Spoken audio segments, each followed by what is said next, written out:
ஜாதி வெறி பிடிச்சவன், மதவெறி பிடிச்சவன், இந்த மாதிரியான மிகவும் கீழ்த்தரமான ஒரு அரசியலில் ஒழிக்கப்பட வேண்டியவர்கள் தான் ஆப்போசிட்டில் இருக்கிறான் என்டிஏ கூட்டணியில்.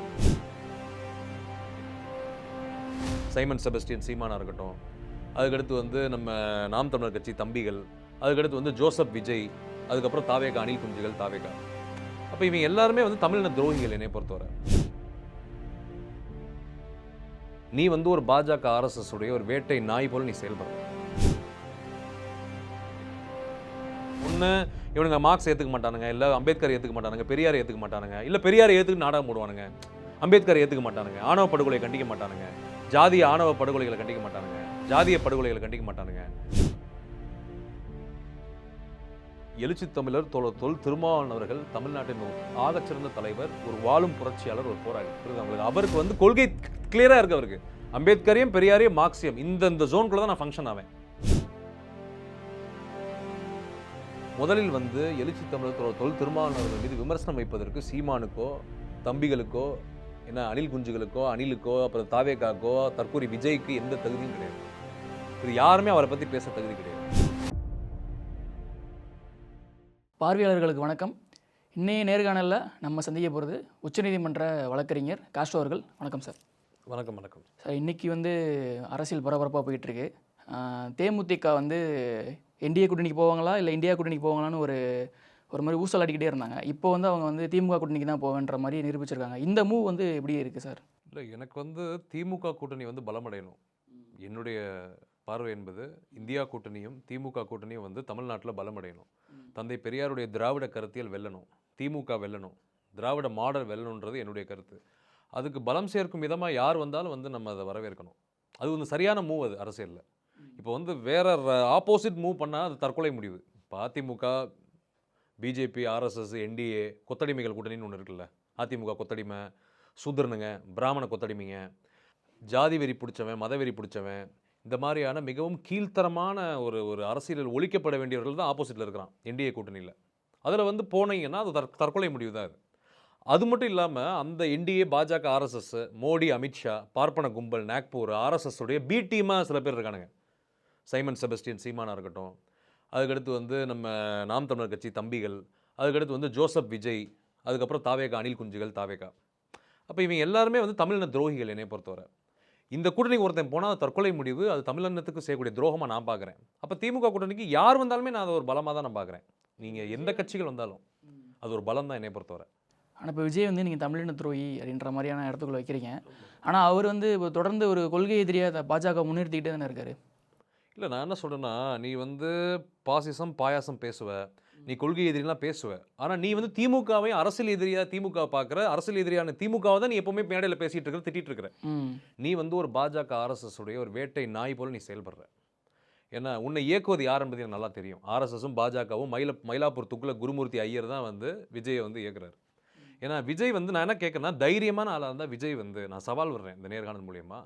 நீ பாஜக, ஆர்எஸ்எஸ், நரேந்திர மோடி, அமித்ஷா, பார்ப்பன கும்பல் 3% கும்பல் தான் அந்த நாட்டை நாசமாக்குது. 97% அதிகாரத்தில் இருந்துட்டு அவங்க தான் அந்த நாட்டை நாசமாக்குறாங்க. ஏன்னா அவங்களை எதிர்த்து, அதானி அம்பானி எதிர்த்து, முதலாளித்துவ சுரண்டல் எதிர்த்து உன்னால் பேச முடியுமா? உனக்கு அந்த தைரியம் இருக்கான்னு நான் கேட்குறேன். உன்னால் முடியாது. ஏன்னா நீ அவர்களால் பணம் கொடுக்கப்பட்டு அவர்களால் தான் அரசியல் இறக்கி விடப்பட்டிருக்க. நீ ஒரு பி டீம் தான். இப்போ நான் யாரெல்லாம் சொல்கிறேனோ இவங்க எல்லாருமே நீங்கள் நல்லா பாருங்களேன். அம்பேத்கரை, பெரியாரிய, மார்க்சிய கருத்தியல் தான் தமிழ்நாட்டுக்கு பாதுகாப்பு. அந்த கருத்தியல் தான் உலகத்துக்கே ஒரு சமூக விடுதலை ஏற்படுத்தும். அந்த கருத்தியல் தான் மக்கள் வாழ்வை மேம்படுத்தும், மக்களுக்கு நல் வாழ்வளிக்கும். அப்போ அந்த கருத்தில் எதிர்த்து இவனுங்க எல்லாம் பேசுவானுங்க. நீங்கள் நல்லா பாருங்கள். ஒன்று இவனுங்க மார்க்ஸ் ஏற்றுக்க மாட்டானுங்க, இல்லை அம்பேத்கர் ஏற்றுக்க மாட்டானுங்க, பெரியாரை ஏற்றுக்க மாட்டானுங்க, இல்லை பெரியாரை ஏற்றுக்கு நாடகம் போடுவானுங்க, அம்பேத்கர் ஏற்றுக்க மாட்டானுங்க, ஆணவ படுகொலை கண்டிக்க மாட்டானுங்க, ஜாதிய ஆணவ படுகொலைகளை கண்டிக்க மாட்டானுங்க, ஜாதிய படுகொலைகளை கண்டிக்க மாட்டானுங்க. மக்களுக்கு எதிராக தான் இன்றைக்கி பாஜக, ஆர்எஸ்எஸ், மோடி, அமித்ஷா, மத்திய ஒன்றிய அரசு பட்ஜெட்டில் தமிழ்நாடு புறக்கணிச்சிட்டான். ஜிஎஸ்டி வரி பாக்கி கொடுக்க மாட்டான், கல்வி நிதி கொடுக்க மாட்டான், எஸ்சிஎஸ்டி ஃபண்டு கொடுக்க மாட்டான், எந்த விதமான சப்போர்ட்டுமே தமிழ்நாட்டுக்கு பண்ண மாட்டான். இது பல துரோகங்கள். இது கொஞ்சமாக நான் பட்டியலிடுறேன். நான் துரோகங்களை பட்டியலிடணும்னா அதிகமாக பட்டியலிட வேண்டியது இருக்குது. அப்போ இவ்வளவு துரோகங்களை செய்யக்கூடிய ஒன்றிய பாஜக அரசை எதிர்த்து விஜயால் குரல் கொடுக்க முடியுதா? சொல்லுங்க. கஷ்டம்தான்.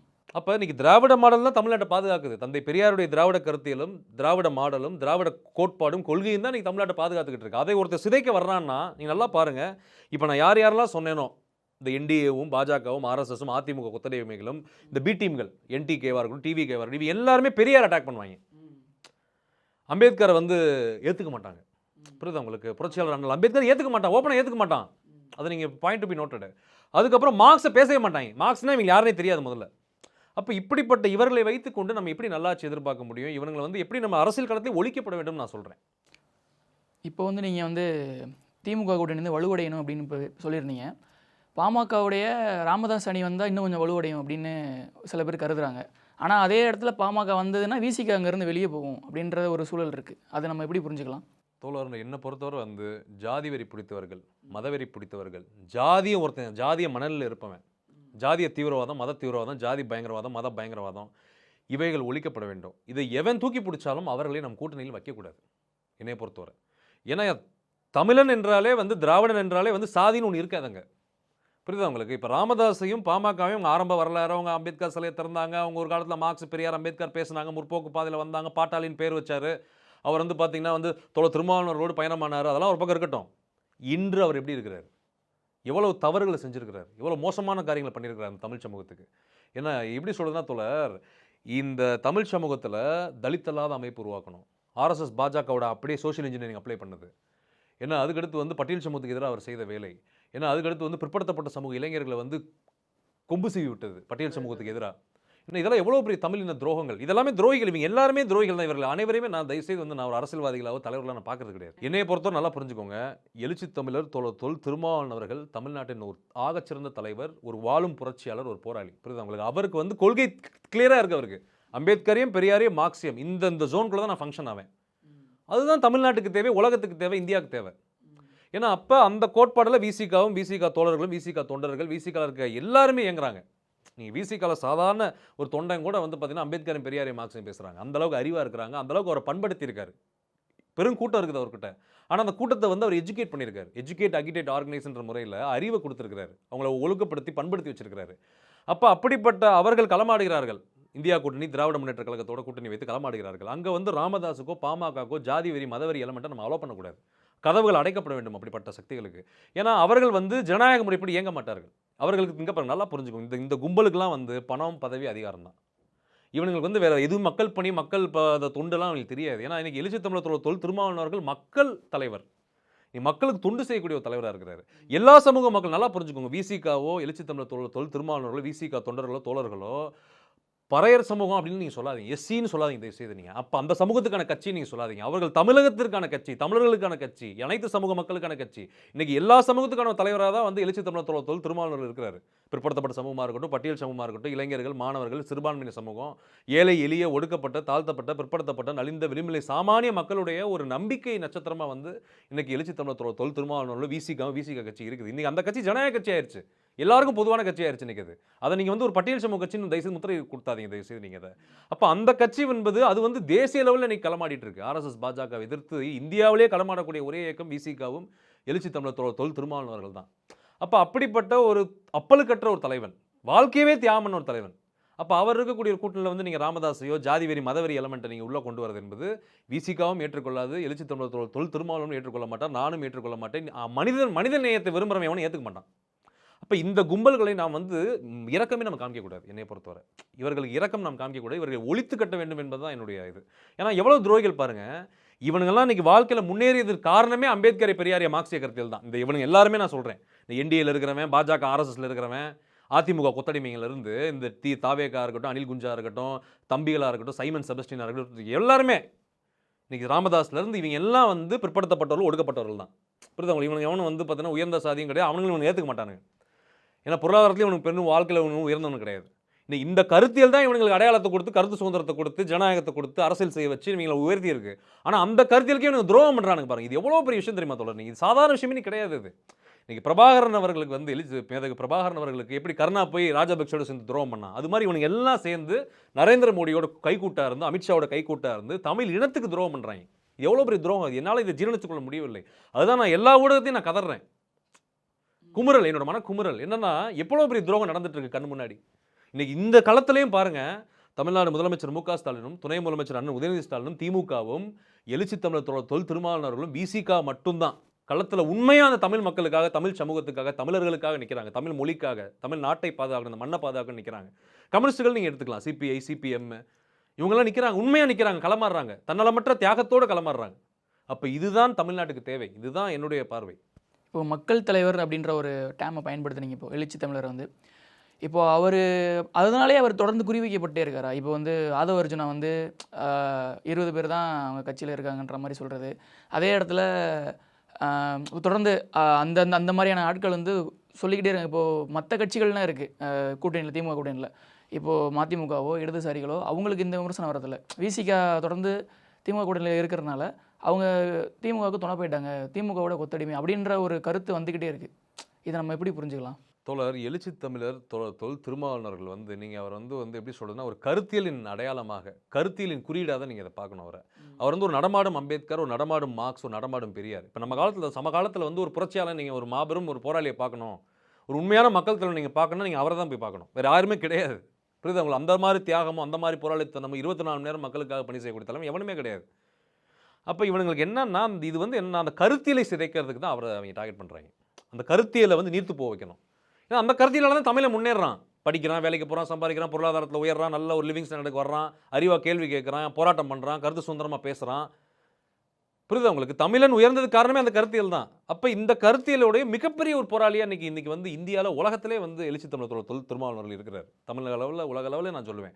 ஏன்னா இன்னைக்கு வந்து பார்த்தீங்கன்னா காம்ப்ரமைஸ் இல்லாமல் அவர் வந்து ஒரு ரிபலியஸாக ஃபைட் பண்ணுறாரு, ப்ரொடெஸ்ட் பண்ணுறாரு. எந்த காம்ப்ரமைஸ் கிடையாது. ஏன்னா நீங்கள் எல்லாம் புரிஞ்சுக்கோங்க, ஆர்எஸ்எஸ், பாஜகவும், மோடி, அமித்ஷாவும் மற்றும் இந்திய ஒன்றிய அரசும் எழுச்சி தமிழர் தொல் திருமாவளவர்களுக்கு, விசிகா தோழர்களுக்கு இது உண்மையாக நடந்தது தான். பல கோடிகள் பேரம் பேசுகிறான், உங்களுக்கு அந்த பதவி தரோம், இந்த பதவி தரோம், உங்களுக்கு நாங்கள் அதை பண்ணுறோம், இதை பண்ணுறோம், எவ்வளவோ பண்ணுறான். இன்னைக்கு எல்லாருமே விலை போயிட்டாங்க. நான் ஓப்பனாகவே சொல்கிறேன், இந்தியா முழுக்க இருக்கக்கூடிய எல்லா தலைவர்களுமே ஆர்எஸ்எஸ், பாஜக வலையில் விழுந்துட்டாங்க. ராம்தாஸ் அத்தர்வாலாவாக இருக்கட்டும், எல்லா தலைவர்களுமே நீங்கள் வந்து பார்த்தீங்கன்னா எல்லாருமே, எனக்கு தெரிஞ்சு இந்தியாவில் வந்து எழுச்சி தமிழர் தொல் திருமாவளவர்கள் மட்டும்தான் விலை போகாத தலைவராக, எந்த பதவிக்கும் ஆசைப்படாமல், பொருளாக எதுக்கும் ஆசைப்படாமல், உண்மையாக களத்தில் அம்பேத்கரை, பெரியாரை, மார்க்ஸை கருத்திலே தூக்கி பிடித்து களமாறுறாரு. அப்போ இந்த ஆதவர்ஜனாலிருந்து இந்த கும்பல்கள் அனைவருமே, இவர்கள் அனைவருமே பாஜகவுடைய கைக்கூலிகள், பார்ப்பன கைக்கூலிகள்ன்றதை நீங்கள் மறந்துடாதீங்க. இவர்கள் நோக்கம் என்பது அவரை டார்கெட் பண்ணுறதுனால என்ன நோக்கம்னா, இந்த கருத்தியலை சிதைக்க வேண்டும், இந்த கருத்தியல் இருக்கக்கூடாது, நீர்த்து போக வைக்க வேண்டும். இந்த கருத்தியலை நீர்த்து போக வைத்தால் தான் நாம் தமிழ் இனத்தை நாம் ஒழித்து கட்ட முடியும், தமிழ்நாட்டுக்குள்ள ஊடுருவ முடியும், தமிழர்களை கபலீகரம் செய்ய முடியும், தமிழ் மொழியை, தமிழ் நாட்டை கபலீகரம் செய்ய முடியும். இவர்களை பொறுத்தவரை இவர்கள் நோக்கம் என்னன்னா, மக்கள் தொண்டோ மக்கள் சேவையெல்லாம் கிடையாது. தமிழ்நாட்டுடைய ஒட்டுமொத்த பட்ஜெட் 4.5 லட்சம் கோடின்னு வச்சுக்கோங்க. இவங்களுக்கு வந்து இந்த ஆட்சி அதிகாரத்தை கைப்பற்றி அதானிக்கும் அம்பானிக்கும் இந்த தமிழ்நாடு கொண்டு போய் விற்கணும். இங்கே இருக்கக்கூடிய வளங்கள், எல்லா வளங்களும் தமிழ்நாட்டில் இருக்குது. நீங்கள் நீர் வளம், நில வளம், இயற்கை வளம், நீங்கள் வந்து எண்ணெய் வளம், எல்லா வளங்களும் தமிழ்நாட்டில் இருக்குது, மினரல்ஸ்லேருந்து எல்லாமே. அப்போ இதை வந்து அதானி, அம்பானி போன்ற பெரு முதலாளிகள், கார்பரேட்டுகளுக்கு தாரை வார்க்கணும். தாரை வார்க்கிறது மூலிமா இவங்களுக்கு ஒரு 10% கமிஷன் நீங்கள் வைங்களேன், வருஷத்துக்கு 1.5 லட்சம் கோடி சம்பாதிக்கலாம். சொல்கிறது உங்களுக்கு புரியுது? 5 வருஷத்துக்கு கணக்கு போட்டு பாருங்க. அப்போ வந்து அவங்க எய்ம் என்பது பொருளாதாரமும், பதவியும், அதிகாரமும், உலக இன்பமும், பணவெறியும், பதவி வெறியும் தான். இவங்க எல்லாருமே நான் சொல்கிறேன். இப்போ ஆர்எஸ்எஸ், பாஜக வந்து பார்த்தீங்கன்னா இந்த மத்திய ஒன்றிய அரசு, மோடி, அமித்ஷா வந்து இப்போ சைமன் செபஸ்டியனுக்கோ, நாம் தமிழர் கட்சிக்கோ, தம்பிகளுக்கோ, இல்லை வந்து தாவேக்காக்கோ, விஜய், ஜோசப் விஜய்க்கோ, இல்லை யாருக்கு வேணாலும் நீங்கள் வச்சுக்கோங்க, இந்த பி டீம்கள், அதிமுக கொத்தடிமைகளாக இருக்கட்டும், அதுக்கடுத்து தமிழின துரோகிகள், இந்த என்டிஏ கூட்டணியில் இருக்கக்கூடிய தமிழின துரோகிகள் இருக்காங்களே, இவர்களுக்கு 100 கோடி, 1000 கோடி, 2000 கோடி செலவு பண்ணுறதெல்லாம் ஜஸ்ட் ஒரு எலும்பு துண்டு. சொல்கிறது புரியுது அவங்களுக்கு? அவன் வந்து 2000 கோடி செலவு பண்ணுறான்னா அவன் எய்ம் வந்து 5 லட்சம் கோடி, 1.5 லட்சம் கோடி, பெரிய மெகா பிளான் அவங்களுக்கு இருக்குது. அதுக்கு அவன் போடுற இந்த எக்ஸ்பெண்டிச்சர்ஸ் இருக்குது பாருங்க, இதெல்லாம் சாதாரண விஷயம். என்னை பொறுத்தவரை இது மிகப்பெரிய விஷயமே கிடையாது. சொல்கிற கான்செப்ட் உங்களுக்கு புரியுதா உங்களுக்கு? இவங்களுக்கு எய்ம் வந்து தமிழ்நாட்டு நல்லாட்சி கொடுக்குன்றது கிடையாது, இந்த ஸ்டேட்டை ஆட்டையை போடணும். மகாராஷ்டிராவுக்கு அடுத்து இன்றைக்கி மும்பை இருக்குது, மேன்செஸ்டர் ஆஃப் இந்தியான்றோம். தமிழ்நாடு தான் வந்து டேக்ஸ் அதிகமாக பே பண்ணுது, அதிகமான வளங்கள் இருக்குது, எக்கனாமிக்கல் டெவலப்மெண்ட், இன்ஃப்ராஸ்ட்ரக்சர், கல்வி, பொருளாதாரம், சுகாதாரம், உள்கட்டமைப்பு, எல்லா துறைகளிலும் தமிழ்நாடு உலக நாடுகளோட கம்பீட் பண்ணிட்டு இருக்கு. அப்போ இந்த ஸ்டேட்டை நம்ம ஆட்டையை போடணும், திருடணும், இந்த ஸ்டேட்டை தூக்கணும், நம்ம கண்ட்ரோலில் எடுத்து அதானி அம்பானி கொடுக்கணும். அதுதான் இப்போ அவங்க பிளான். புரியுது அவங்களுக்கு? அப்போ அதற்கு இவர்கள் செய்யக்கூடிய முதலீடு என்பதெல்லாம் சாதாரண விஷயம் என்னை பொறுத்தவரை, இந்த விஷயம்லாம். ஆனால் இவர் அனைவருமே, நான் இப்போ சொல்கிற எல்லாருமே இவர்கள் தமிழின துரோகிகள், இவர்கள் களையெடுக்கப்பட வேண்டும் என்பது தான் என்னுடைய கருத்து. இப்போ வந்து நீங்கள் வந்து அதானி, அம்பானியை வந்து இங்கே தமிழ்நாட்டை விற்க போகிறாங்க அப்படின்ற ஒரு ஸ்டேட்மெண்ட்டை சொல்கிறீங்க. ஆனால் அதே இடத்துல சீமானும் தான் அது எதிர்க்க தான் செய்கிறாரு. அப்போது அவர் வந்து எப்படி தமிழின துரோகியாக இருக்கார்? ஏன்னா அவன் தொடர்ந்து எதிர்த்துக்கிட்டு தான் இருக்கார் இந்த மாதிரியான கார்பரேட்டை. அதுலேருந்து நான் அந்த கேள்வி கேட்குறேன். தோழர், இப்போ நான் என்ன சொல்கிறேன்னா, இது எல்லாமே நாடகம் என்னை பொறுத்தவரை. ஏன்னா இது வந்து அவங்க எப்படி சொல்கிறேன்னா, அவங்க வந்து எப்படின்னா டைலாக் ரைட் பண்ணி, ஸ்கிரிப்ட் பண்ணி, எப்படி பெர்ஃபார்மன்ஸ் பண்ணணும், யார் யாருக்கு என்னென்ன ரோல், என்னென்ன பெர்ஃபார்மன்ஸை எங்கெங்கேருந்து நீங்கள் பண்ணணும், அதுக்கு நாங்கள் எவ்வளோ எலும்பு துண்டு போடுவோம், ஏன்னா யார் யாரை நீங்கள் தாக்கணும், யார் யாரை தாக்கக்கூடாது, எல்லாமே வந்து ஒரு மிகப்பெரிய சதி வலை தமிழ்நாட்டை சுற்றி பின்னப்பட்டிருக்கு. அது தயவுசெய்து நீங்கள் அப்படி புரிஞ்சுக்கோங்க. இவங்க எவனையுமே நீங்கள் 1% இல்லை, 0.001% கூட நம்பக்கூடாது. நான் என்ன சொல்வேன்னா, நான் எப்படி பார்ப்பேன்னா, இவனுக்கு எல்லாருமே நான் டவுட்டில் தான் வச்சுருப்பேன். நான் வந்து திமுக, திராவிட மாடல், திமுக கூட்டணி, இந்தியா கூட்டணி, நம்ம கூட்டணியில் இருக்கக்கூடிய தலைவர்கள், விசிக, எழுச்சி தமிழர் தொல் திருமாவளவர்கள், விசிக தோழர்கள், விசிக தொண்டர்கள், கம்யூனிஸ்டுகள், சிபிஐ, சிபிஎம், இந்த கட்சிகளை தவிர்த்து நீங்கள் இந்தியா கூட்டணியில் எல்லா கட்சியும் எடுத்துக்கோங்க. மற்ற எல்லாரையுமே நான் டவுட்டில் தான் வச்சுருப்பேன். நான் எப்போவுமே டவுட்டான ஒரு பார்வையில் தான் நான் பார்ப்பேன். ஏன்னா அப்படி பார்த்தா தான் இங்கே நம்ம வாழ முடியும், பிழைக்க முடியும். ஏன்னா இவனுங்க வந்து எப்படி சொல்கிறதுனா, இவனுக்கு எல்லாருமே பெர்ஃபார்மன்ஸ் தான். நீங்கள் வந்து அதை கொஞ்சம் ஆழமாக டீப்பாக நீங்கள் போய் பார்த்தீங்கன்னா உங்களுக்கே தெரியும். வரலாறு எடுத்து பார்த்தீங்கன்னா இவங்க எங்கேருந்து வந்தாங்க, எங்கெங்கெல்லாம் இருந்தாங்க, இன்றைக்கி என்ன பேசுகிறாங்க, இவனுங்க கருத்துக்கு இவனுங்களே மாற்றி பேசுவானுங்க. ஒவ்வொரு நாளும் ஒரு ஒரு ஒரு ஒரு வேடங்களில் இருப்பானுங்க. அதில் இவர்கள் யாரையுமே நம்ம துளியளவு கூட நம்பக்கூடாது என்பது தான் தமிழ் சமூகத்துக்கான ஒரு பாதுகாப்பாக இருக்கும். ஏன்னா அதை நீங்கள் தயவுசெய்து புரிஞ்சுக்கணும். இது எல்லாருமே தான். நீங்கள் இவங்க எல்லாருமே பார்த்தீங்கன்னா திராவிட மாடலையும் திராவிட கருத்தியலையும் தந்தை பெரியாரையும் திமுகவையும் ஒழித்து கட்ட வேண்டும் என்ற இலக்கில் வந்து எல்லாமே காமன் அஜெண்டாவில் இருப்பானுங்க. ஒரே நேர்கோட்டில் பயணமாவானுங்க இந்த இதில். அதுலேருந்து நீங்கள் தெரிஞ்சுக்கலாம் இவனுங்க யார் அப்படின்றத நீங்கள் தெரிஞ்சுக்கலாம். என்ன சொல்கிறதுனா நான் எப்படி சொல்லுவேன்னா, நீ வந்து என்னதான் வந்து நீ வந்து கெட்டப் மாற்றினாலும் கொண்டையை மறைக்க மறந்த பாடி சோடான்ற மாதிரி தான் இவனுக்கு எல்லாரும் கதையுமே. அப்படி தான் நீங்கள் இதை நீங்கள் புரிஞ்சுக்கணும். அதில் வந்து எந்த ரூட்டில் எந்த கெட்டப் போட்டு வந்தாலும் தமிழ்நாட்டு மக்கள் அடித்து ஓட ஓட விரட்டுவார்கள், ஒழித்து கட்டுவார்கள். எந்த மாற்றுக்கிறது கிடையாது. அதே இடத்துல வந்து திருமாவளவன் மேலே வந்து ஒரு குற்றச்சாட்டு வைக்கிறார் சீமான் வந்து. அதே இடத்துல அவர் தன்னை பெரியார்னு, அவர் தான் எனக்கு பெரியார், திருமாவளவன் தான் எனக்கு பெரியார் அப்படின்னு சொல்கிறாரு. அதே இடத்துல இப்போ சமீபத்தில் அவர் எங்கள் அண்ணன் தான், எங்கள் அண்ணன் என் மேலே வைரக்கற்களை தான் வீசுறாரு, அதனால் எனக்கு எந்த பிரச்சனையும் இல்லை அப்படின்னு சொல்கிறாரு. ஒருவேளை இது அந்த சொல்கிறதுக்கு முன்னாடி தான் தமிழ் தேசிய எழுச்சி மாநாடு வந்து திருமாவளவன் வந்து அறிவிச்சிருந்தார். அதுக்கு பின்னாடி இந்த சேஞ்ச் ஏற்பட்டிருக்கா சீமான்ட்ட? தோழர், அவர்களை பொறுத்தவரை வந்து பார்த்திங்கன்னா சித்தப்பேன், பெரியப்பேன், மாமே, மச்சான், அண்ணன், தம்பி இப்படின்னு எல்லாரையுமே பேசுவாங்க. ஏன்னா அதுக்கடுத்து இவர்கள் என்னென்னா வந்து நல்லா புரிஞ்சுக்கோங்க, இவர்களை நாம் துளியளவு கூட நம்ம நம்பக்கூடாது. முதலில் வந்து எழுச்சி தமிழர் தொல் திருமாவளவர்கள் மீது விமர்சனம் வைப்பதற்கு சீமானுக்கோ, தம்பிகளுக்கோ, என்ன அணில் குஞ்சுகளுக்கோ, அணிலுக்கோ, அப்புறம் தாவேக்காக்கோ, தற்கூரி விஜய்க்கு எந்த தகுதியும் கிடையாது. இப்போ யாருமே அவரை பற்றி பேச தகுதி கிடையாது தமிழ்நாடு அரசியல். நான் ஓப்பனாகவே நான் சொல்கிறேன் அதை நான். ஏன்னா வந்து அவர் செய்த தியாகமும், அவருடைய அந்த கள போராட்டமும், அவருடைய அந்த எழுச்சியும், அவருடைய மக்களை அவர் வழிநடத்தக்கூடிய விதமும், அனைத்து சமூக மக்களையுமே தமிழக மக்களை அவர் வழிநடத்துகிற விதமும், அவர் எடுத்து வைக்கக்கூடிய கருத்தியலும், அவர் எடுத்து வைக்கக்கூடிய பிரச்சாரமும், அவருடைய அந்த போர்க்குணமான ஒரு அன்காம்ப்ரமைஸ்டு ஒரு ப்ரொடெஸ்ட், ஒரு ரெபல் இருக்கு பாருங்க, அது யாருமே பண்ணல. நீங்கள் யாரும் உங்களுக்கு பேச தகுதி கிடையாது. முதல்ல நீங்கள் இவர்கள் அனைவருமே பார்த்தீங்கன்னா இவங்க எல்லாருமே வந்து பார்த்தீங்கன்னா, அதான் நான் ஆரம்பித்து சொல்கிறது தான், பணம், பதவி, அதிகாரம், இதை தவிர்த்து இவங்களுக்கு எதுவுமே தெரியாது.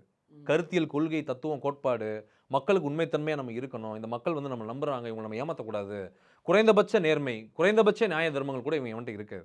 அதில் இவர்கள் அனைவருமே வந்து ஒரு ஹிடன் அஜெண்டா தான், ஒரு மிஸ்டீரியஸ் ஹிடன் அஜெண்டான்னு கூட நம்ம சொல்ல வேண்டாம். ஓப்பனாக எக்ஸ்போஸ் ஆகிட்டாங்க.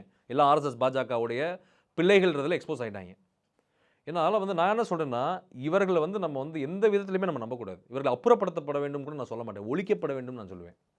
ஏன்னா இவனுங்க வந்து எப்படி சொல்கிறதுனா தோழர், நீங்கள் எதிரி கூட ஓப்பனாக டிக்ளேர் பண்ணிட்டான், நான் எதிரி, வா மோதி பார்ப்போம். ஆர்எஸ்எஸ் பாஜக பார்ப்பன கும்பல், மோடி, அமித்ஷா வந்து எதிரிடா, ஆமாடா தமிழ்நாடு ஒழிக்க வரேன்டா, தமிழர்களை ஒழிக்க வரேன், தமிழ் மொழியை ஒழிக்க வரேன்டா, தமிழ் தேசியம் நான் விட மாட்டேன்டா, திராவிடமும் நான் விட மாட்டேன்டா, அம்பேத்கரை, பெரியாரிய, மார்க்சிய கருத்தில் சிதைத்து ஒழிப்போண்டான்னு தான் வர்றான். அவன் டேரெக்டாக வரான். அவனை கூட வந்து நீங்கள் எதிரின்னு பார்த்துடலாம்.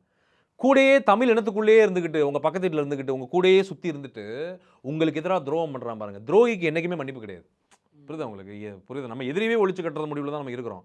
துரோகி நம்ம எப்படி விடலாம்? யோசிச்சு பாருங்க நீங்கள். இப்போ துரோகிகிட்ட வந்து we should not have any compromise. We have to destroy them, we have to dust them டவுன்றதான் என்னுடைய கருத்து. இப்போ இதிலிருந்து ஒரு சின்ன ஒரு கேள்வி. நம்ம வந்து தற்குறி விஜய் அப்படின்ற ஒரு வார்த்தையை பயன்படுத்தியிருந்தீங்க. தொடர்ந்து வந்து இந்த வார்த்தையை வந்து விஜய் மேலேயும், அங்கே இருக்க இன்றைக்கி இருக்கிற விஜய் தொடர்ற ஜென்சி மேலேயும் தொடர்ந்து வைக்கப்படுது.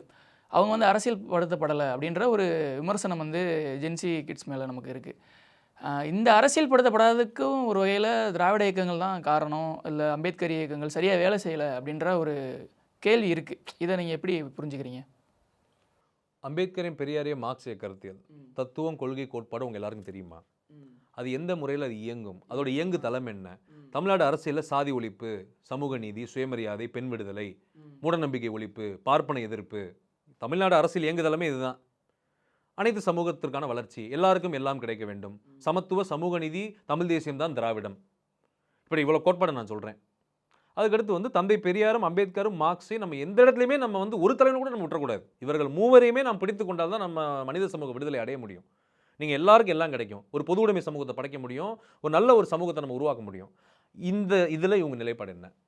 ஜாதி ஆணவ படுகொலைகள், ஜாதி பிரச்சனைகள், மூடநம்பிக்கை பிரச்சனைகள், மதவெறி பிரச்சனைகள், ஆர்எஸ்எஸ் பாஜகவோட அரசியலுக்கு எதிரான உங்கள் நிலைப்பாடு என்ன?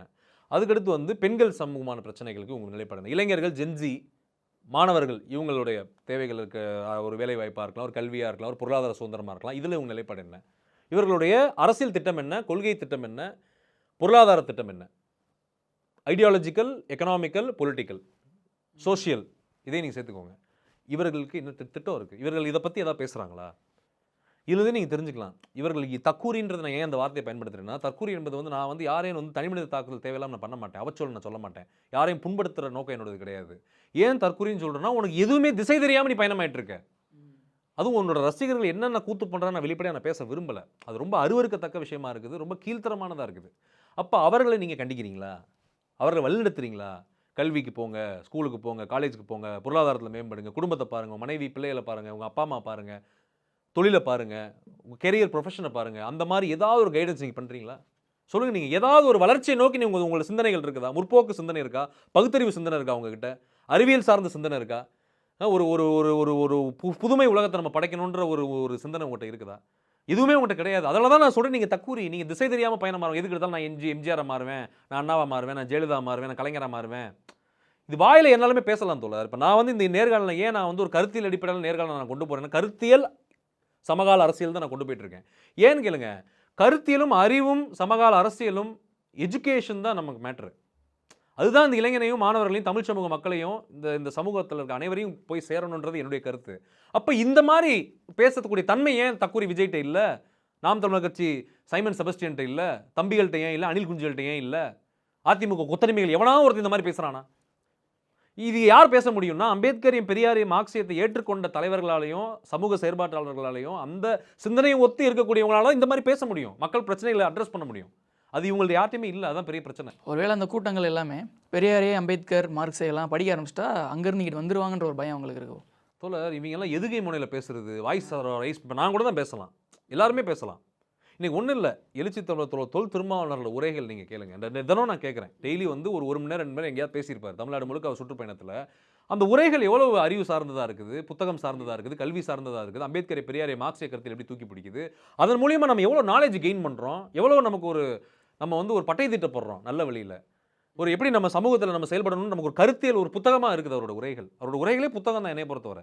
அப்போ அப்படிப்பட்ட பேச்சுக்களை இங்கே எந்த தலைவன் பண்ணுறான் சொல்லுங்கள்? நீங்கள் எந்த கட்சியில் யார் பண்ணுறா சொல்லுங்க? நீங்கள் இல்லை கண்டிப்பாக இல்லை. அப்போ நான் என்ன சொல்கிறேன்னா, இன்றைக்கி திமுக பண்ணுது, முதலமைச்சர் மு க ஸ்டாலினும் பண்ணுறாரு, துணை முதலமைச்சர் உதயநிதி ஸ்டாலின் பண்ணுறாங்க. ஏன்னா அந்த கருத்தியல், அந்த திராவிடம், அந்த அம்பேத்கரியம், பெரியாரியம், மார்க்சியம், திராவிட கருத்தியல், திராவிட மாடல், தந்தை பெரியார், இந்த கோட்பாடுகள் தான் அவங்களை கைட் பண்ணுது. இப்போ நான் என்ன சொல்கிறேன்னா, நீங்கள் ஒருத்தவங்களை பார்க்குறீங்கன்னா அவங்கள வந்து அவங்க தலைவர், பெரிய லீடர், மாஸ் லீடர், நல்லா பேசுகிறாங்கன்னு பார்க்காதீங்க, அவங்க என்ன கருத்தியலாக இருக்கிறாங்கன்னு பாருங்கள். இப்போ நீங்கள் வந்து கருத்தியல் இல்லாத தலைமை என்பது தற்கூரி கூட்டத்தை தான் உருவாக்கும், அது ரசிகர் கூட்டத்தை மட்டும் தான் உருவாக்கும். அதை நீங்கள் தயவுசெய்து அதை நீங்கள் இல்லை. இப்போ நீங்கள் சொல்கிற மாதிரி தான். ஏன்னா இப்போது சமீபத்தில் ஒரு கூட்டத்தில் பேசும்போது திருமாவளவன் என்ன சொன்னார்னா, பெரியாருக்கு தீங்கிழைச்சா திராவிடர் கழகம் வருதோ இல்லையோ, திராவிட முன்னேற்ற கழகம் வருதோ இல்லையோ, விடுதலை சிறுத்தைகள் வந்து நிற்கும் அப்படின்னு ஒரு ஓப்பன் டிக்ளேர் பண்ணுறாரு. அது மற்றவங்களுக்கு இது பெரிய ஒரு பாதகமாக இருக்குன்னு நினைக்கிறேன். தோழர், அதான் சொல்கிறேன் தோழர், தன் கருத்தியல், தன் மக்களுக்கு எது நன்மையோ அதை வந்து எழுச்சி தமிழர் தொல் திருமாவளவர்கள் வந்து புரிஞ்சு வச்சிருக்கிறாரு. அப்போ அந்த என்னுடைய கருத்தியல் பிரச்சனை வந்து அவர் களமாடுவேன்றார், எதிர்த்து நிற்பேன், போராட்டம் செய்வேன், உன்னை சும்மா விட மாட்டேன் அப்படின்றது தான். கரெக்டு தானே? அது கரெக்டு தான். இப்போ இன்னைக்கு தமிழை இன்னைக்கு வாழ்க்கையில் முன்னேறி இருக்கான்னா அது காரணம் தந்தை பெரியாருடைய சமூக சீர்திருத்தமும் அவருடைய கருத்தியலும் அவருடைய அந்த ஒரு களப்பணியும் தான். அதில் எந்த மாற்றுக்கத்தும் கிடையாது. எத்தனையோ தலைவன் கேட்பான், பெரியாரே பேசுகிறீங்களே அப்படின்னா, பெரியார் மாதிரி தலைவர்கள் இருந்தாங்க, பெரியார் அளவுக்கு யாரும் செய்யலைன்றதான் நம்ம அவர் இயக்கம் ஆரம்பித்து தன் வாழ்க்கையவே அதுக்கு தியாகம் பண்ணி 95 வயது வரை இந்த மக்களுக்காக போராடியவர் பெரியார். அப்போ அந்த கருத்தியல் சார்ந்து இயங்குறவன் தான் தமிழ்நாட்டுக்கு பாதுகாப்பு. எந்த அரசியல் களமாக இருக்கட்டும், சமூக களமாக இருக்கட்டும், போராட்ட களமாக இருக்கட்டும், எந்த களம், கல்வி களம், பொருளாதார களம், சோஷியல், எல்லா பெர்ஸ்பெக்டிவ்லையுமே இந்த கருத்தில் உள்வாங்கியவன் தான் தமிழ் சமூகத்து பாதுகாப்பாக இருக்க முடியும். அதில் வந்து இப்போ எழுச்சி தமிழர் தொல் திருமாவளவன் அவர்கள் வந்து தான் அந்த கருத்தியல் கூட அடையாளமாக இருக்கிறார். அதனால் இவர்கள் யாருமே அது கிடையாதுன்றது தான் இப்போ பிரச்சனை. இப்போ நம்ம பேசிகிட்டு இருக்கும்போது ராம்தாஸ் அத்வாலையை பற்றி குறிப்பிட்டிருந்தீங்க. இப்போ சமீபத்தில் தமிழ்நாட்டுக்கு இவர் வந்திருக்கும் போது அவர் பேட்டி கொடுக்கும்போது என்ன சொல்கிறாருன்னா, தமிழ்நாட்டில் இருக்கிற தலித் தலைவர்கள்லாம் ஒன்றிணைஞ்சு ஒரு கூட்டணி உருவாக்கணும் அப்படின்ற ஒரு பாயிண்ட் வைக்கிறார். அதில் வந்து கிருஷ்ணசாமியும் திருமாவளவனும் எல்லாருமே இணைஞ்சு இருந்து ஒரு இது உருவாக்கினா நம்ம வந்து ஆட்சி அமைக்கலாம் அப்படின்ற ஒரு கருத்தை சொல்லியிருக்காரு. இது வந்து ஐசோலேஷன் பாலிடிக்ஸ்னு சில பேர் சொல்கிறாங்க. இதை நம்ம எப்படி புரிஞ்சுக்கலாம்? தமிழ்நாட்டுக்கு இது வந்து உகந்ததான் தோழர்? இப்போ எப்படி சொல்கிறதுன்னா தோழர், அம்பேத்கரோட மறைவுலேருந்து நான் வரலாற்று பூர்வமாக பேச விரும்புகிறேன். அம்பேத்கர் வந்து 1956 டிசம்பர் 6 மறைவு அடைகிறாரு. அதே ஆண்டு வந்து பார்த்தீங்கன்னா அக்டோபர் மாதம் தான் பௌத்தத்தை ஏற்றுக்கிறார். ஆமாம். அதே ஆண்டு. அப்போ அம்பேத்கரோட சவிதா அம்பேத்கர்ன்ற ஒரு பார்ப்பன பெண் மனைவியாக இருக்கிறாங்க. ஆமாம். எனக்கு பல சந்தேகங்கள் நான் கிளப்புவேன் நான். என்னை பொறுத்தவரை வந்து ஆர்எஸ்எஸ், பாஜக, பார்ப்பன கும்பல், ஜாதிவெறி, மதவெறி கும்பல், அவன் எந்த இயக்கமாக இருக்கட்டும், எந்த சமூகமானாலும் இருக்கட்டும், அவர்களை நான் என்றுமே சந்தேக பார்வையிலையும், அவர்களை நான் வந்து ரொம்ப வந்து நான் காஷியஸாக இருப்பேன் அந்த விஷயத்தில். நான் அவர்களை எளிதில் நம்ப மாட்டேன், நம்பவே மாட்டேன் நான். எளிதில் நம்புறதுக்குலாம் ஒன்றுமே வேலையே கிடையாதுங்க. இவர்கள் மிக ஆபத்தானவர்கள் மனித குலத்திற்கு, உலகத்துக்கே ஆபத்தானவர்கள். அப்போ நான் எப்படி சொல்கிறேன்னா, சவிதா அம்பேத்கர் இருக்கிறாங்க, ரைட், ஓகே, அதை நான் டிஸ்பியூட் பண்ண விரும்பலை, அதில் சந்தேகத்தை நான் கிளப்ப விரும்பலை. அடுத்து வந்து அது வந்து ஆனால் வந்து அது எல்லாத்தையுமே நம்ம கன்சிடர் பண்ணணும். அடுத்து பாருங்க, அக்டோபர் மாதம் அவர் பௌத்தத்தை ஏற்றுக்கொண்டு அவர் இந்தியா முழுக்க பிரச்சாரம் பண்ண பிளான் பண்றாரு. அடுத்த மாதங்கள்ல 5 லட்சம் பேர் பௌத்தத்துக்கு மாட்டாங்க. 5 லட்சம் பேர் நாக்பூர்ல மாத்துறாரு அந்த தீட்சண்ய பூமியில. அதுக்கடுத்து வந்து ஒரு இந்தியா முழுக்க போய் இப்போ நான் அம்பேத்கர் வீட்டுக்கு நான் போயிருக்கேன், ராஜகுருகா வீட்டுக்கு போயிருக்கேன், தீட்சண்ய பூமிக்கு போயிருக்கேன், சைத்திய பூமிக்கு போயிருக்கேன், அவருடைய சமாதிக்கு போயிருக்கேன், அவருடைய வாழ்ந்த பகுதிகள் எல்லாத்துக்குமே நான் போயிருக்கேன். லண்டன் வீட்டுக்கு நான் போயிருக்கேன், எல்லா இடமும் நான் போயிருக்கேன். அம்பேத்கர் இருந்த இடங்கள் எல்லாத்துக்கும் நான் போயிருக்கேன், படித்த கல்லூரிகளுக்கு நான் போயிருக்கேன். அப்போ ஒரு வாழ்க்கை வந்து எப்படின்னா, இவர்கள் வந்து பாருங்க, அக்டோபர் மாதம் அந்த பௌத்தத்தை ஏற்றுக்கொண்டு அவர் வந்து நாடு முழுக்க பயணமாகி பௌத்தத்தை பரப்பி பல பேரை கன்வெர்ட் பண்ணுறதுக்கு அவர் பிளான் பண்ணுறாரு. இந்து மதத்தை, இந்த பார்ப்பனிய, இந்த மூடநம்பிக்கை, பிற்போக்கு, சாதிய மத, இந்து மத, இந்த சூத்திர சமூகம், பார்ப்பன சமூகத்தை விட்டு எல்லாரையும் மீட்டெடுத்து பௌத்தத்தை நோக்கி நம்ம அழைச்சிட்டு போகணும். புத்தர் பெருமகான் ஒரு மாபெரும் ஒரு போராளி, ஒரு புரட்சியாளன் அவரும். அப்போ என்ன பண்ணுறாங்க, அது நடக்க அவர் பிளான் பண்ணும்போது டிசம்பர் 6 இறந்து போகிறார். புத்தாந்தம்மா புத்தகம் எழுதுறாரு. அவர் மரணமே எனக்கு ஒரு மர்மமாக இருக்குது. எனக்கு பெரியாரும் இந்த கேள்வி எழுப்பினார். இவனுங்க வந்து காமராஜரை கொலை பண்ண முயற்சி பண்ணானுங்க, எம்ஜிஆரை வந்து இவனுங்க கொலை பண்ண முயற்சி பண்ணானுங்க, அதுக்கடுத்து காந்தியை கொலையை பண்ணுறாங்க. அப்போ நீங்கள் இப்படியே நீங்கள் வரலாற்றில் எடுத்துகிட்டு வாங்களேன். இவர்கள் வந்து பட்டியல் சமூக தலைவர்களையே விலைக்கு வாங்கி அவர்களை வைத்தே ஊடுருவி, அந்த சமூகத்துக்குள்ளே ஊடுருவி, இன்னும் யார் யாரெல்லாம் பட்டியல் சமூகத்தில் கொள்கை உறுதியோடு நிற்கிறாங்களோ அவர்களை அமைதியாக வந்து ஒரு கான்ஸ்பிரசி பண்ணி அவர்களை அப்படியே ஒரு ஐசோலேஷன் பண்ணி அப்படி கொண்டு வந்து ஒழிச்சு கட்டிடுவானுங்க. மாயாவதிக்கு நடந்த மாதிரி ஆயிரும். ஆமாம் தோழர், இவனுங்க அதான் சொல்கிறேன்ல, இவர்கள் நீங்கள் பிற்படுத்தப்பட்ட சமூகம் நம்பாதீங்க, பட்டியல் சமூகம் நம்பாதீங்க. நீங்கள் மனுஷனாக பிறந்தீங்கன்னா நீங்கள் அதை நம்பக்கூடாது, அந்த அவங்களை நம்பவே கூடாது. இப்போ ராம்தாஸ் அத்தர்வாலே மீது எனக்கு நிறைய வருத்தம் இருக்குது எனக்கு. ஏன்னா அவர் வந்து இன்றைக்கி ஒன்றிய பாஜக அரசில் ஒரு மத்திய அமைச்சராக இருந்தார், சோஷியல் ஜஸ்டிஸ் மினிஸ்டராக இருந்தார். இப்போ வந்து இணையமைச்சராக இருக்கார் போல் அவர். இப்போ அவர் வந்து பார்த்தீங்கன்னா அவர் ஒரு சிறந்த போராளி, அதில் எந்த மாற்று கருத்தும் கிடையாது. அவர் மேலே மதிப்பு இருக்குது. ஆனால் வந்து இப்போ வந்து நான் அவர் மேலே நம்பிக்கை இழந்துட்டேன். ஏன்னா அவர் பாஜகவோட பயணமாறார். அதுவே டேஞ்சரஸ் தான் என்னை பொறுத்தவரை. ஒரு பார்ப்பன கும்பலோட, ஜாதிவெறி மதவெறி கும்பலோடு நம்ம பயணம் மாறோம்னாலே நமக்கு அது டேஞ்சரஸ் தான் என்னை பொறுத்தவரை. ஏன்னா அப்போ வந்து எழுச்சி தமிழர் திருமாவளவர்கள் ஸ்டாண்டு தான் கரெக்டு, எந்த காம்ப்ரமைஸுமே கிடையாது. எம்பியாவோ மினிஸ்டராவோ, ஏன் இவருக்கு கிடைக்காத ஆஃபர் நான் கேட்குறேன்னா இவருக்கு துணை பிரதமரே கொடுப்பானுங்க. ஓப்பனாகவே நான் சொல்கிறேன், ஜனாதிபதி கூட கொடுப்பானுங்க. ஏன்னா அந்த லெவல் டிமாண்ட் இருக்குது எழுச்சி தமிழர் திருமாவளவர்களுக்கு, விசிகா தோழர்களுக்கு, மத்திய ஒன்றிய பாஜக அரசுக்கிட்ட அவ்வளோ டிமாண்ட் வச்சிருக்கிறானுங்க. இப்போ இவர் உடனே நான் வர்றேன் அப்படின்னு சொல்லிட்டா எல்லாமே கிடைக்கும் அவருக்கு. பல கோடி பணம் கிடைக்கும், பல பதவிகள் கிடைக்கும், உச்சபட்ச அதிகாரங்களை இந்தியாவில் அவர் பார்க்கலாம். ஆனால் அவர் எப்படி கொள்கையில் கரெக்டாக இருக்கிறார், அந்த ஐசோலேஷன் அவங்களை பண்ணுறாரு பாருங்க. எப்படி அது சரியான அந்த பார்ப்பனியத்தை நம்ம வந்து ஐசோலேஷன் பண்ணுறது. அப்போ பாஜக ஆர்எஸ்எஸ் ஐசோலேஷன் பண்ணணும், மத்திய ஒன்றிய அரசு ஐசோலேஷன் பண்ணணும், நரேந்திர மோடி, அமித்ஷா, இந்த பார்ப்பனர்களுக்கு இந்த ஆர்எஸ்எஸ் பாஜக எவெல்லாம் உடந்தையாக இருக்கணும் எல்லாரும் ஐசோலேட் பண்ணணும். இப்போ அவர் என்ன சொல்கிறாருன்னா, அவர் இன்னொன்று சொல்கிறார், என்டிஏ கூட்டணியில் நம்ம வந்து சீட்டு கேட்கணுன்றாரு. அப்போ அதுவே நீங்கள் துரோகம் தான். நீங்கள் அவனுங்கிட்ட வந்து டேரெக்டாக போனாலும் இன்டேரக்டாக போனாலும் அதுவே வந்து ஆப்பு தான் உங்களுக்கு. உங்களுக்கும் ஆப்பு, தமிழ் சமூகத்துக்கு ஆப்பு, இந்தியாவுக்கு ஆப்பு, எல்லாருக்குமே ஆப்பு. அதில் வந்து எழுச்சி தமிழர் திருமாவளவர்கள் இருக்கக்கூடிய அந்த கருத்தியல் கொள்கை கோட்பாட்டு அந்த வலிமையும் உறுதியும், அதற்கு அவர் செய்யக்கூடிய நேர்மையான ஒரு களமாடுதலும், அவருடைய அந்த உழைப்பும், அதுக்கு உண்மைத்தன்மை, மக்களுக்கு உண்மைத்தன்மையாக இருக்கார் பாருங்க, அந்த மக்களை ஏமாற்றாமல் இருக்கார் பாருங்க. அந்த தன்மை தமிழ் சமூகத்தில் மட்டும் இல்லை, இந்திய சமூகத்தில் எந்த தலித் சமூக தலைவரும் கிடையாது, யாருக்குமே கிடையாது. தலித் சமூக தலைவர் மட்டும் கிடையாது, பிற்படுத்தப்பட்ட சமூக தலைவனும் கிடையாது, எவனுக்குமே கிடையாது, இஸ்லாமிய சமூக தலைவர்கள் கிடையாது. பல பேர் விலை போயிட்டான் கோடிகளுக்கும், பணத்துக்கும், உலக இன்பத்துக்கும், பதவிக்கும், அதிகாரத்துக்கும். அப்போ நான் என்ன சொல்கிறேன், தயவு செய்து நான் ஒன்று மட்டும் சொல்கிறேன், இந்த காணொலி மூலியமாக இந்தியாவில் இருக்கக்கூடிய அனைத்து சமூக தலைவர்களும், முக்கியமாக பிற்படுத்தப்பட்ட பட்டியல் சமூக தலைவர்கள், எழுச்சி தமிழர் திருமாவளவர்கிட்ட வந்து நீங்கள் அரசியல் கற்றுக்கோங்க தயவு செய்து. ஏன்னா அதுதான் உங்களையும் பாதுகாக்கும், உங்கள் சமூக மக்களையும் பாதுகாக்கும். தயவு செய்து ஆர்எஸ்எஸ் பாஜக பார்ப்பனிய கும்பல்கிட்ட போய் உங்கள் மக்களை அடமானம் வச்சு பலி கொடுத்துறாதீங்க. இந்தியாவையும் பலி கொடுத்துறாதீங்க, தமிழ்நாட்டையும் பலி கொடுத்துறாதீங்க. அதுதான் என்னுடைய கருத்து இந்த விஷயத்தில். இப்போது பூவை ஜெகன்மூர்த்தி புதிய பாரதம் கட்சியோட தலைவர் சமீபத்தில் ஒரு மாநாடு நடத்தியிருந்தாங்க அவங்க கட்சி சார்பாக. அதில் வந்து என்ன சொல்லியிருக்காரு அப்படின்னா, எங்கள் ஒரு தலித் சமூகத்தோட ஓட்டை வந்து ஒருத்தர் மட்டுமே ஆக்குப்பை பண்ணுறாரு, அதை நம்ம விடக்கூடாது அப்படின்ற மாதிரி திருமாவளவன் மேலே தான் ஒரு குற்றச்சாட்டு வச்சுருந்தார். அதை நம்ம எப்படி புரிஞ்சுக்கலாம்? தோழர், நான் என்ன சொல்கிறேன்னா, இவர்கள் அனைவருமே பணம், பதவி, அதிகாரம் தான். இவர்களுக்கு வேறு எந்த நோக்கமும் இலக்கமும் கிடையாது. நான் என்ன சொல்கிறேன்னா, இவர்கள் என்னைக்கா அந்த சமூக மக்களை எஜுகேட் பண்ணு, ஒரு நூலகம் தொடங்கணும், ஒரு தேர்வு பயிற்சி மையம் இப்போ விசிகால பண்ணுறாங்க அதை. ஒரு எஜுகேஷன், ஒரு பொருளாதாரம், ஒரு வேலைவாய்ப்பு, ஒரு கல்வி, ஒரு இடஒதுக்கீடு, ஒரு முன்னேற்றம், சமூக நீதி, அந்த பார்வையில் இவங்க யோசிக்கிறாங்களா? இவங்களை பொறுத்தவரை எம்எல்ஏ சீட்டு, எம்பி சீட்டு, எங்கே பெட்டி வாங்கலாம், எங்கே காசு வாங்கலாம், எப்படி நம்ம பதவி சுகபோகங்களை அனுபவிக்கலாம், நம்ம குடும்பத்தை எப்படி வளர்த்துக்கலாம், சுயநலமாக யோசிக்கிறது. என் மக, என் மனைவி, என்னுடைய குடும்பத்தை நான் எப்படி முன்னேற்றலாம், அடுத்து எப்படி சக்ஸஸரை கொண்டு வரலாம். எல்லாருமே நீங்கள் எல்லாருமே நீங்கள் ஜான் பாண்டியன் எடுத்துக்கோங்க, கிருஷ்ணசாமி எடுத்துக்கோங்க, நீங்கள் பூவை ஜெகன்மூர்த்தி எடுத்துக்கோங்க, எல்லாருமே சுயநலம் தான் இவர்கள் அனைவருக்குமே இருக்கே தவிர்த்து பொதுநலம் என்பதே இவர்கள் கிடையாது. இந்த மக்களை யோசிச்சு பாருங்க. அந்த ஒடுக்கப்பட்ட ஏழை எளிய நலிந்த விளிம்பிலை சாமானிய மக்கள் அவங்க வாழ்க்கை தரம் அப்படியே தான் இருக்குது. ஏழையாதையாக இருக்கிறாங்க. இவனுங்கெல்லாம் பொருளாதாரத்தில் முன்னேறிட்டானுங்க, பல கோடிகளுக்கு அதிபதி ஆகிட்டானுங்க, இன்றைக்கி அதிகாரத்தை கைப்பற்றிட்டானுங்க, இன்னமும் பெட்டி வாங்கணும், இன்னமும் பதவி வாங்கணும், இன்னமும் பணவெறி பதவியெல்லாம் இருக்காங்க. இவர்கள் இவர்களுக்குள்ளே வர்க்க பேதனைகள்லாம் இருக்குது. அப்போ நான் என்ன சொல்கிறேன்னா, இவர்கள் அனைவருமே பிழைப்புவாதிகள் தான். அதான் நான் சொல்லிட்டேன், ஆரம்பத்தில் நான் இல்லை நேர்கள் தொடங்கும் போதே சொல்லிட்டேன், அந்த கூட்டணிக்கு போகிறவன் ஒரு தமிழில் துரோகியாக தான் இருப்பான்றதான் என்னுடைய கருத்து. இந்த இடத்துல இன்றைக்கி ஒரு நியூஸு, முதலமைச்சர் ஸ்டாலின் ஒரு ட்வீட் போட்டிருந்தார்.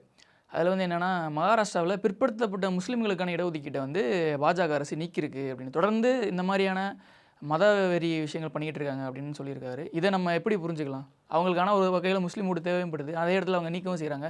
இதுதான் அவங்க ரம்ஜானுக்கு கொடுக்குற பரிசா அப்படின்ற மாதிரியான கேள்வியெல்லாம் வச்சுருந்தாரு. இப்போ நான் என்ன சொல்கிறேன்னா, நம்ம ஒரு ஆபத்தான காலத்தில் வாழ்ந்துட்டு இருக்கோம். இந்தியாவில் தமிழ்நாட்டுக்கு மிகப்பெரிய ஆபத்து இது. நான் எப்படி சொல்கிறேன்னா, எதிரி அங்கே இருந்தான், அப்புறம் அங்கிட்டு இருந்தான், இப்போ நம்ம வீட்டு வாசலுக்கு வந்துட்டான், இப்போ நம்ம முன்னாடியே நிற்கிறான். நீ உயிரோட வாழ போறியா இல்லை சாக போறியா அப்படின்னு உங்களை பார்த்து கேட்குறான். ஆர்எஸ்எஸ் பாஜக நான் பார்ப்பன கும்பல் நான் சொல்கிறேன். அதுக்கு ஹிந்து சூத்திரர்களும் உடந்தையாக இருக்கானுங்க. ஜாதி வரி மதவரி கொடுத்த ஹிந்து சூத்திரர்கள், ஓபிசி எஸ்சி எஸ்டி சூத்திரங்க தான் நான் சொல்வேன். அவனுங்கெல்லாம் உடந்தையாக இருக்கானுங்க அவனுங்களுக்கு. அப்போ என்னென்ன தோழர், அவன் என்னென்ன நல்லா புரிஞ்சுக்கோங்க. ஆர்எஸ்எஸ் பாஜக, பார்ப்பனியம், பிராமணர்கள், இந்த சனாதன சங் பரிவார் கும்பல், ஜாதி வரி மதவரி கும்பல் என்பது ஓபிசி எஸ்சி எஸ்டி அதுக்குள்ளே இருக்கிறான். அதை மறந்துடாதீங்க தயவுசெய்து. எல்லாரும் தான் அதுக்குள்ளே இருக்கிறான், நம்மாலே அதுக்குள்ளே இருப்பான். அவனுக்கு இலக்கு என்பதே இஸ்லாமியர்களை ஒழிக்க வேண்டும், கிறிஸ்தவர்களை ஒழிக்க வேண்டும், ஜனநாயக சக்திகளை ஒழிக்க வேண்டும், கம்யூனிஸ்டுகளை ஒழிக்க வேண்டும். ஏன்னா அதுக்கடுத்து அம்பேத்கரை பெரியாரிய மார்க்சிய கருத்தில் சிதைக்க வேண்டும். அப்புறம் இடதுசாரிகளை ஒழிக்க வேண்டும். அனைத்து ஜனநாயக சக்திகளையும் மதசார்பற்ற சக்திகளையும் ஒழிக்க வேண்டும். இந்த நாட்டை நாசமாக்க வேண்டும். இந்து ராஷ்டிரா, அகண்ட பாரத், பிராமின் ராஷ்டிரான்னு கிளம்புவாங்க. அது பார்த்தா உலக பல நாடாக கம்பேர் பண்ணுவாங்க, கனெக்ட் பண்ணுவாங்க. ஆப்கானிஸ்தான், பாகிஸ்தான், சைனா, மங்கோலியா எல்லாத்தையும் சேர்த்து அகண்ட பாரத்னு வாங்க. அவனுங்களுக்கு இன்னும் பெரிய எதிரி யாருன்னா காங்கிரஸ் எதிரி தான், முதன்மை எதிரி இல்லை. கம்யூனிஸ்ட் எதிரி தான், முதன்மை எதிரி அல்ல. எல்லாத்தையும் நீங்கள் கடந்து நீங்கள் வாங்க, அப்படியே வாங்க. நீங்கள் ஜனநாயக சக்திகள் எல்லாருமே அவங்களுக்கு எதிரி தான், முதன்மை எதிரி அல்ல. திமுக எதிரி தான், முதன்மை எதிரி அல்ல. பெரியார், மார்க்ஸ் எல்லாருமே எதிரி தான், முதன்மை எதிரி அல்ல. அவருடைய முதன்மை எதிரி என்பது இந்திய அரசியலமைப்பு சட்டமும் புரட்சியாளர் அண்ணல் அம்பேத்கர் தான். அப்போ அதை சிதைக்க வேண்டும். ஏன்னா அதுதான் அந்த டெமோக்ராட்டிக் இந்தியா, ஒரு ஜனநாயக இந்தியா, ஒரு சமூக நீதி இந்தியா, சமத்துவ இந்தியாவை கான்ஸ்டியூஷன் ஆஃப் இந்தியா உருவாக்கிக்கிட்டே வருது. அப்போ அதை சிதைக்க வேண்டும், அதை ஒழித்து கட்ட வேண்டும். அந்த புத்தகத்தை தூக்கி வீசணும். அது ஓப்பனாக டேரிங் பண்ண முடியாது. ஏன்னா அம்பேத்கர் நிற்கிறார். அதில் அரசியலமைப்பு சட்டம் தான் இந்தியா ஒரு ஒரு ஒரு அடிமை இந்தியாவை சுதந்திர இந்தியாவை மாற்றுச்சு, ஒரு ஜனநாயக இந்தியாவை மாற்றுச்சு. அப்போ அதை ஓப்பனாக பண்ணாலும் பிரச்சனை, ஓட் பேங்க் ப்ராப்ளம் ஆயிரும். அப்போ அதை அமைதியாக சிதைக்கக்கூடிய வேலைகளை அவர் செஞ்சுட்டே இருக்கிறானுங்க. கடந்த 11 வருஷமாக நரேந்திர மோடி ஆட்சிக்கு வந்ததுக்கப்புறம் இன்னும் துரிதமாக நடந்துகிட்டு இருக்கு அந்த வேலை. இது இந்தியாவுக்கு தமிழ்நாட்டுக்கும் பேராபத்து. இப்போ நான் என்ன யோசிக்கிறேன்னா திராவிடஸ்தானே பாதுகாப்புன்னு தோணுது. ஓப்பனாக நான் சொல்கிறேன் உங்கள்கிட்ட நான். ஏன்னா எனக்கு யோசிச்சு பாருங்க, எனக்கு எந்த உரிமையும் தரமாட்டான். மத்திய அரசு பணிகளை தமிழனே கிடையாது. ஓபிசி எஸ்சி எஸ்டி தமிழ்ஸ்லாம் ஆண்ட பரம்பரை கும்பல் இருக்காங்க பாருங்க. ஆண்ட பரம்பரை, அந்த பரம்பரை, சோழண்டா, சேரண்டா, பாண்டியன் சுற்றிட்டு இருக்காங்க பாருங்க. தென் மாவட்டத்திலையும், இந்த வட மாவட்டத்திலையும், மத்திய மாவட்டத்திலையும், தமிழ்நாட்டில், கொங்கு நாட்டில், அந்த பகுதிகளில் வன்னிய நாடு, கவுண்டர் நாடு, கொங்கு நாடு, முக்குளத்தோர் நாடுன்னு சுற்றிட்டு இருக்காங்க பாருங்க. இவனுக்குலாம் கொஞ்சமாவது ஒரு நாலேஜ் இருக்கா? யோசிச்சு பாருங்க. நீங்கள் உன்னைய அதிகாரமே கொடுக்க மாட்டேன். இடஒதுக்கீட்டுக்கு ஆப்படிக்கிறான். ஓபிசி மண்டல் கமிஷன் எதிர்த்து நின்னா, பார்ப்பன கும்பல் தான் நின்னா. ரதயாத்திரை யோசிச்சு பாருங்க. நீங்கள் இடஒதுக்கீடு எஸ்சி எஸ்டி இடஒதுக்கீட்டுக்கு எதிராக இருக்கான். இந்திய அரசியல் சட்டத்துக்கு அவன் எதிராக இருக்கான். பார்ப்பன கும்பல், ஆர்எஸ்எஸ் பாஜக, மோடி, அமித்ஷா, உன்னுடைய எல்லாத்துக்குமே அவன் எதிராக இருக்கான். கொஞ்சமாவது உங்களுக்கு அந்த அம்பேத்கரை பெரியாரிய மார்க்சிய கருத்தில் இனிமேலாக நம்ம உள்வாங்கி நம்ம களமாடணும். அப்படி களமாடக்கூடிய உண்மையான தலைவர் நான் எழுச்சி தொழில் திருமாவளவர்கள், விசிகா தோழர்கள், திமுக, இந்தியா கூட்டணி, இவர்கள் நமக்கு பலம் சேர்க்கணும், இவர்களோட நம்ம நிற்கணும் அப்படின்ற எண்ணம் இன்னைக்காவது இவங்களுக்கு வந்திருக்கா? யோசிச்சு பாருங்க. நீங்கள் இந்த இவ்வளோ கொடூரமான நிலைமை நடந்துட்டு இருக்கு. உனக்கு உன் வாழ்வே அழிவின் விளிம்பின் நிலையில் இருக்கிற நீ இப்போ இன்னமும் இவங்களுக்கு அந்த அறிவு வரல. அதுதான் எனக்கு ரொம்ப வருத்தம். எனக்கு இப்போ நீங்கள் திராவிடஸ்தான் அப்படின்ற ஒரு சொல்ல பயன்படுத்திருந்தீங்க. அது அண்ணா அப்போவே பயன்படுத்தினார். மாநில சுயாட்சி சார்ந்த ஒரு விஷயம். நேற்று சட்டசபையில் குரியன் ஜோசப்புடைய இதை அறிவிச்சிருந்தாங்க, இந்த மாதிரி மாநில சுயாட்சி சார்ந்து. ஆனால் இப்போ என்ன அப்படின்னா, இதே இடத்துல மோடி குஜராத்தில் முதல்வராக இருக்கும்போது நீட்டை எதிர்த்தார். ஆதாரை எதிர்த்தார், ஜிஎஸ்டி எதிர்த்தார். அது அவருடைய மாநில சுயாட்சி சம்மந்தப்பட்ட ஒரு விஷயமா இருந்தார். அவரே பிரதமர் ஆகும்போது அவர் வந்து இது எல்லாத்தையுமே இம்ப்ளிமெண்ட் பண்ணார், தொடர்ந்து இது பண்ணார். அவங்க இப்போ நம்ம கொஞ்சம் வேடிக்கையாக ஒரு வடிவேல் காமெடி மாதிரி சொல்லணும்னா, அவங்களுக்கு வந்த ரத்தம் நமக்கு வந்த தக்காளி சட்னி அப்படின்ற ஒரு இது தானே. இல்லை தோழர், நான் என்ன சொல்கிறேன்னா, தமிழ் தேசியமாக இருக்கட்டும், திராவிடஸ்தானாக இருக்கட்டும், திராவிட நாடாக இருக்கட்டும், தனிநாடு தமிழ்நாடாக இருக்கட்டும், நீ இந்த எந்த கோட்பாடு அம்பேத்கர் பெரியாரிய மார்க்சிய கருத்தியலாக இருக்கட்டும், இது எல்லாத்துக்குமே ஆர்எஸ்எஸ் பாஜக எதிராக இருக்கும், காங்கிரஸ் எதிராக இருக்கும். ஓப்பனாகவே நான் சொல்கிறேன். இவங்க 2 பேரும் ஒன்றுக்கு ஒன்று சலச்சவன் கிடையாது. புரியுது அவங்களுக்கு? அவங்களுக்கு பொறுத்தவரை இந்திய தேசியம் அதுக்கு எல்லா மாநிலமும் கட்டுப்பட்டு இருக்கணும். யூனியன் ஆஃப் ஸ்டேட்ஸ் ஆஃப் இந்தியான்னு சொல்ல மாட்டாங்க. Union government of India, state ஃபுல்லாக கொத்தடிப்பேன். நாங்கள் ஃபெடரலிசமும் ஒத்துக்க மாட்டோம், காப்பரேட்டிவ் ஃபெடரலிசமும் ஒத்துக்க மாட்டோம், மாநில சுயாட்சி ஒத்துக்க மாட்டோம், மாநிலத்தில் கூட்டாட்சி, மத்தியில் கூட்டாட்சி, மாநிலத்தில் தன்னாட்சி நாங்கள் ஒத்துக்க மாட்டோம். நாங்கள் சொல்கிறதா நீ கேட்கணும், உனக்கு நாங்கள் கொடுக்குற ஃபண்டை தான் நீ வாங்கிக்கணும், எங்களை மீறி நீ செயல்படக்கூடாது. நான் காங்கிரஸ் கவர்மெண்ட்டோ இல்லை நான் பிஜேபி கவர்மெண்ட்னா அது ஓரவஞ்சனை பண்ணுறது, அவனுங்களை வந்து சரியாக ஒரு கான்ட்ரிபியூட் பண்ணாதது, அவங்களுக்கு சப்போர்ட் பண்ணாமல் இருக்கிறது, பிஜேபி காங்கிரஸ் கவர்மெண்ட்டாக சப்போர்ட் பண்ணுறது. இது பாஜக ஆர்எஸ்எஸ் ரெண்டுமே, காங்கிரஸும் ஒரே தான். இந்த விஷயத்தை பொறுத்தவரை நீங்கள் தமிழ் தேசியம், திராவிடஸ்தான், திராவிட நாடு, தமிழ்நாடு, தனிநாடுன்னு நீங்கள் போயிட்டீங்கன்னா, தமிழ் தேசியம் இந்த மாதிரி போயிட்டீங்கன்னா, கான்செப்ட்குள்ளே போயிட்டீங்கன்னா, அம்பேத்கரின் பெரியாரிய மார்க்சிய கருத்தியில் 100% அப்ளிகேஷன் பண்ணணும்னு போயிட்டீங்கனாலே இவனுங்க ட்ரிகர் ஆயிடுவானுங்க. யாரு? காங்கிரஸும் பாஜக. இல்லை, அன்னைக்கு அண்ணாவே காங்கிரஸ் எதிர்த்து தான் அந்த திராவிட. ஆமாம் ஆமாம், அதனால் வந்து நான் காங்கிரஸ் கவர்மெண்ட்டே முதல் இந்தியாவில் அமைச்சது அண்ணா தான்.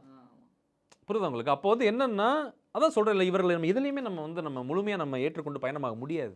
ஏன்னா தமிழ்நாட்டுடைய பல கலாச்சாரம், பண்பாடு, கொள்கை, கோட்பாடு, கருத்தியல், அம்பேத்கரையும் பெரியாரையும் மார்க்சியம், அண்ணாயிசம் அப்படி கூட எடுத்துக்கோங்க. பொது உடைமை, நம்ம கோட்பாடு, வாழ்வியல் முறையே வேறு, அவங்களோடது வேறு. ஆனால் இந்தியா முழுக்க திராவிட இனம் தான் பரவி வாழ்ந்தான். நாகர்கள்னு அம்பேத்கரே சொல்லியிருக்கிறாரு. அது அந்த திராவிட இனத்திலே மூத்தவன் தமிழ் தான், திராவிடம் தான் சொல்லியிருக்கிறாரு. அதனால தான் பெரியார் அந்த திராவிடன்ற வார்த்தை எடுத்தார். ஏன்னா அப்போ வந்து இவர்கள் அதை ஏற்றுக்கொள்ள மாட்டாங்க. புரியுது உங்களுக்கு? ஏன்னா அம்பேத்கர் பெரியார் மார்க்ஸே முழுமையாக அந்த காங்கிரஸும் ஏற்றுக்காது, பாஜக ஆர்எஸ்எஸ் ஏற்றுக்க மாட்டாங்க. ஏன்னா அது சமத்துவத்தை உருவாக்குறது, ஜாதி ஒழிப்பு பேசுது, சமூக நீதி பேசுது, பெண் விடுதலை பேசுது, பார்ப்பன எதிர்ப்பு பேசுது. 3% கும்பல் எல்லா இடத்துலையும் உட்காந்துருக்கான், காங்கிரஸ்லேயும் உட்காந்துருக்கான். இன்னைக்கு காங்கிரஸ் வர பிரச்சனைகள் வருது பாருங்க, இந்த எம்பிக்கள் கத்திட்டு இருக்கானுங்க பாருங்க, கூட்டணி ஆட்சிகளில் வந்து எங்களுக்கு வந்து இது கொடுங்க எனக்கு அப்படின்னு சொல்லி கேட்குறான் பாருங்க. இதெல்லாமே பார்ப்பன கும்பல் சதி. பார்ப்பனர்கள் எல்லா இடத்துலையும் சதி பண்ணுறான். அதே செய்து மறந்துடாதீங்க, பார்ப்பனியம் ஆரியம் சதி பண்ணுது எல்லா இடத்துலையும். அப்போ நீங்கள் வந்து அதை அடைய விட மாட்டான் அவங்கள. நீங்கள் வந்து அந்த யூனியன் கவர்மெண்ட் ஆஃப் இந்தியாவில் தமிழர்கள் ஏன் இல்லை? ஐஏஎஸ்ஆர் இருக்கானா, ஐபிஎஸ்ஆர் இருக்கானா, சுப்ரீம் கோர்ட் ஜட்ஜாக இருக்கானா, பார்லிமெண்ட்டில் இருக்கானா தமிழில்? சொல்லுங்கள், நீங்கள் எத்தனை பார்லிமெண்ட்டில் எத்தனை ஆஃபீஸர்ஸ் இருக்கான்? இன்றைக்கி கூட தகவல் வந்துச்சு, 92% உயர் சாதியினர் தான் ஐஏஎஸ், ஐபிஎஸ், ஐஎஃப்எஸ்ஆர் இருக்கான், ஐஆர்எஸ்ஆர் இருக்கான் இந்தியாவில். அப்போ சமூக நீதி எங்கே இருக்குது? தமிழர்களுக்கு எங்கே உரிமை இருக்குது? தமிழை எதுலேயுமே கிடையாது இந்தியாவில். இப்போ இங்கே சூதரனுங்க இருக்கானுங்க பாருங்கள், கொத்தடிமை ஆண்ட பரம்பரைன்னு சொல்லி சுற்றிட்டு இருக்கான் பாருங்கள் தமிழ்நாட்டில். ஓபிசி, எஸ்சி, எஸ்டி பல தலைவர்கள் இருக்கிறானுங்க தமிழ்நாட்டில். எல்லாம் வந்து பாஜக அரசு ஆதரிக்கிறான். உனக்கு அங்கீகாரமே கொடுக்க மாட்டான்.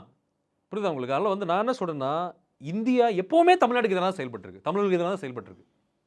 ஓப்பனாகவே நான் சொல்கிறேன். இதை நான் இது வந்து சொல்ல எனக்கு வருத்தமே கிடையாது. எனக்கு வந்து என் தமிழ்நாடு பாதுகாப்பாக இருக்கணும். என் தமிழ்நாடு, என் தமிழ் தேசியம், என்னுடைய திராவிட கருத்தியல், தந்தை பெரியாரி அம்பேத்கரை மார்க்சிய கருத்தியல், என் தமிழ்நாடு எனக்கு பாதுகாப்பாக இருக்கணும். எனக்கு இந்தியா பற்றி எனக்கு கவலை கிடையாது சுத்தமாக.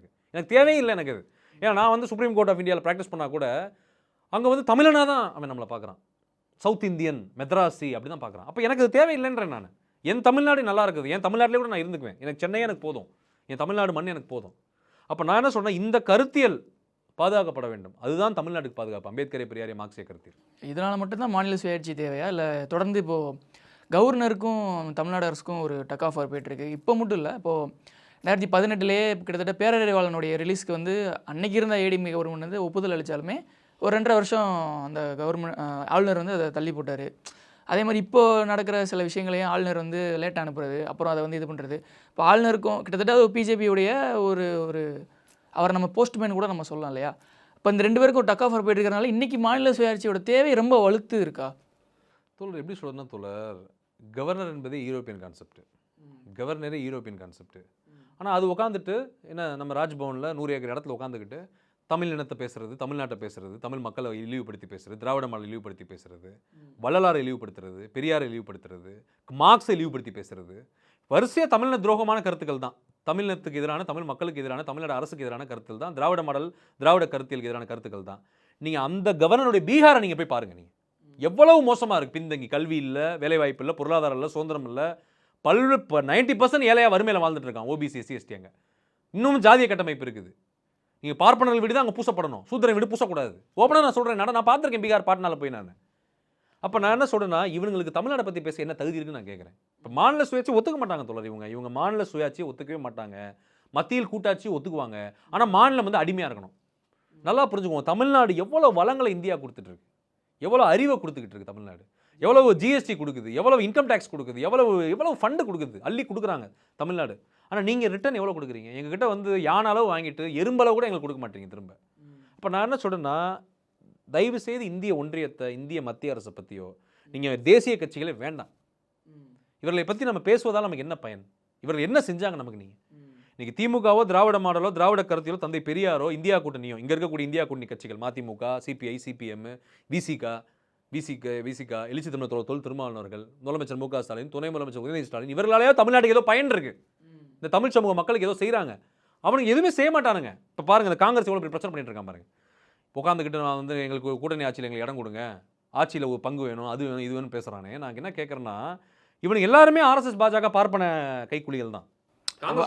இப்போ ஒரு சின்ன குறுக்கீடு. இப்போ இதே இடத்துல வந்து திருமாவளவன் வந்து சொல்கிறார், ஆட்சியில் பங்கு அதிகாரத்தில் பங்குங்கிறது எங்களுக்கான உரிமை ப்ளஸ் கோரிக்கை. அது காங்கிரஸ் வைக்கிறாங்கன்னா அது அவங்களுடைய நிலைப்பாடு. ஆனால் இந்த தேர்தலில் நாங்கள் அதை அழுத்தமாக சொல்ல விரும்பலை.